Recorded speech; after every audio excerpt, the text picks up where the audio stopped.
ગઈકાલે રાત્રે ગાંધીનગરની અંદર એક ઇતિહાસ લખાણો અભ્યુદય નામનું ઠાકોર સમાજનું એક મહાસંમેલન યોજાયું। ઠાકોર સમાજના દિગ્ગજ રાજકીય સામાજિક આગેવાનો સાથે સાથે 25 થી 30 હજાર જેટલા ઠાકોર સમાજના વડીલો, યુવાનો, માતાઓ, બહેનો પણ મહાસંમેલનની અંદર હાજર રહ્યા।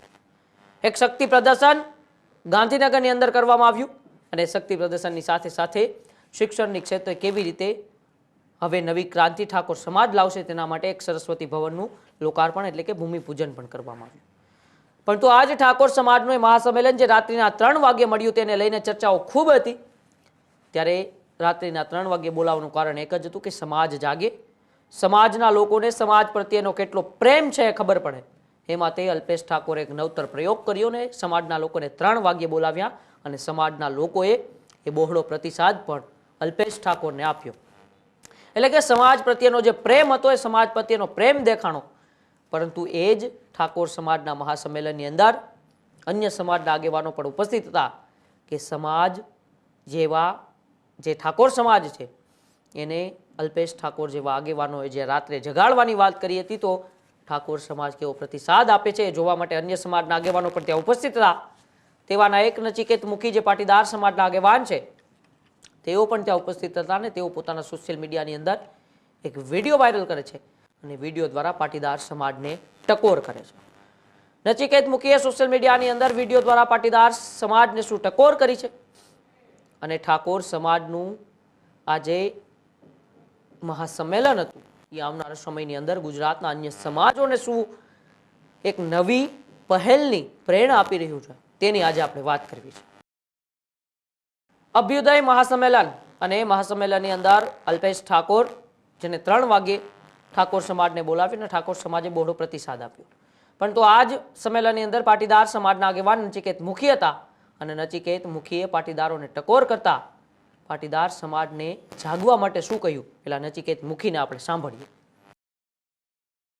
મિત્રો, આજે હું અહીં આવ્યો છું ઠાકોર સમાજના સંમેલનની અંદર મોટી સંખ્યામાં જો ઠાકોરો ભેગા થયા હતા આવી કડકડતી ઠંડીમાં અને રાતના 3 વાગે વગર જમણવાર વગર તમે જોઈ શકો છો કે જો પબ્લિક કેટલી ભેગી થઈ છે।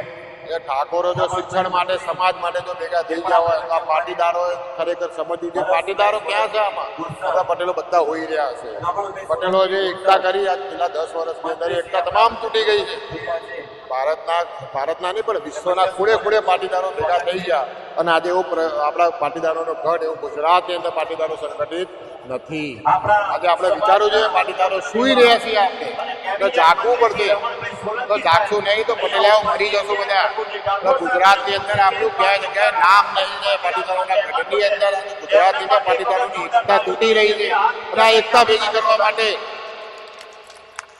આગામી સમયમાં જયારે વિધાનસભાનું સત્ર ચાલુ થશે ત્યારે પાટીદારોને એકતા એક કરવા માટે પાટીદારોનું એક સત્ર ચાલુ કરવામાં આવશે અને સત્ર ચાલુ કરવાની શરૂઆત અંબાજી માતાના મંદિરથી ગુજરાતના ખૂણે ખૂણે ગામડે ગામડે અને શહેરમાં જિલ્લામાં જેટલા પણ પાટીદારો બેસે છે બધા પાટીદારોને ઘેર જઈ જઈને એમને ત્યારે જાગૃત કરવામાં આવશે અને જાગૃત કરવા માટેના આ પાટીદારો સત્રનું મિશન લઈને એમનું બહાર નીકળી રહ્યું છું।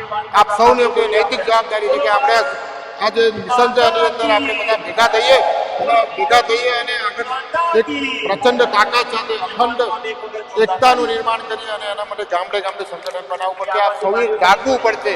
બાકી જો પટેલિયા જો તમે આ એકતા જોઈને જો તમારા રૂવાટા ઊભા ના થાય ને તો ખરેખર પાટીદારના કુળમાં તમારે જન્મ જ ના લેવો જોઈએ અને પાટીદારોનું ગર્વ ના લેવું જોઈએ। જય હિન્દ, જય ભારત, જય સરદાર। નચિકેત મુખીએ કહ્યું કે અડધી રાત્રે સમાજની ચિંતા કરતા લોકો એ ખૂબ જ ઓછા છે। પાટીદારો સૂઈ રહ્યા હોય તો જાગી જજો, હવે નહીં જાગો તો પૂરા થતા વાર નહીં લાગે આવી વાત નચિકેત મુખીએ કરી હતી। પાટીદાર એકતાનું મિશન લઈને હું બહાર નીકળવા જઈ રહ્યો છું, તમારા સમર્થનથી પ્રચંડ એકતા અને સંગઠન બનાવવા પણ હું જઈ રહ્યો છું। એટલે કે ક્યાંક ને ક્યાંક એ પાટીદાર સમાજને જગાડવાની વાત નચિકેત મુખીએ કરી। આવનારા સમયમાં તમે જાગી જજો, નહીતર પછી પૂરા થતા વાર નહીં લાગે। થોડા સમય પહેલા એસપીજીનો એક કાર્યક્રમ અમદાવાદની અંદર હતો।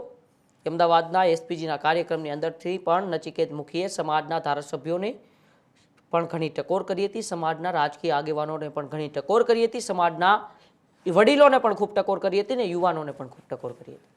સાથે સાથે સરકારને એક અલ્ટિમેટ પણ આપ્યું હતું કે ભાગેડુ લગ્ન પ્રથાના નિર્ણયોમાં કોઈ ફેરફાર નહીં કરવામાં આવે તો પછી ક્યાંક ને ક્યાંક 2015 જેવી જીએમડીસીમાં થશે.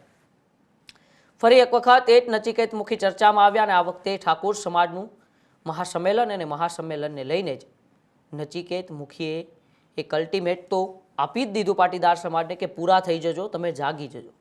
એટલે કે સમાજને જાગવાની વાત કરી છે. શિક્ષણ ક્ષેત્રે હોય, વ્યસન મુક્તિ ક્ષેત્રે હોય કે પછી દીકરા દીકરીઓના લગ્નની દેખાદેખીને લઈને હોય કે પછી અન્ય કોઈ સામાજિક જે રીતિ રિવાજો છે, સામાજિક જે મધ્યમ વર્ગના ગરીબ વર્ગના લોકોને ભાર પડતા જે રસમો છે, આ બધા પ્રકારોની ટકોર એ નચિકેત મુખીએ ટૂંકમાં કહી દીધી કે જાગી જજો. સમાજને સમાજના લોકોની ખૂબ જરૂર હોય છે. સમાજને સમાજના લોકોની ટેકાની જરૂર હોય છે. ક્યારેય સમાજનો આગેવાન એ નેતા બનતો હોય છે, સામાજિક કાર્યકર્તા બનતો હોય છે તો તેમની પાછળ સમાજનું પીઠબળ રહેલું હોય છે. અને એ માટે જ પાટીદાર આગેવાન નચિકેત મુખીએ ટકોર કરી દીધી કે જાગી જજો, નહીંતર આપણે પૂરા થઈ જશું. પૂરા થવાનો મતલબ નચિકેત મુખીએ આડકતરી રીતે સમાજને કીધું કે એ રાજકીય ક્ષેત્ર સૌથી મહત્વનું, એ પછી સામાજિક ક્ષેત્ર હોય, એ પછી અન્ય કોઈ ક્ષેત્ર હોય, આ બધી જગ્યાએ જાગતા રહેવું પડશે.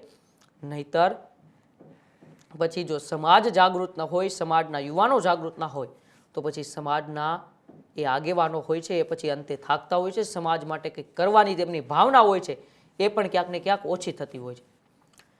એવી પણ વાત કરી કે આવનારા સમયમાં એ સંગઠનની એકતા લઈને હું નીકળી રહ્યો છું. એટલે જોવાનું એ રહેશે કે નચિકેત મુખી આવનારા સમયમાં પાટીદાર સમાજને સંગઠિત કરવા માટે, પાટીદાર સમાજને એક કરવા માટે શું નવો એક્શન પ્લાન ઘડી રહ્યા છે.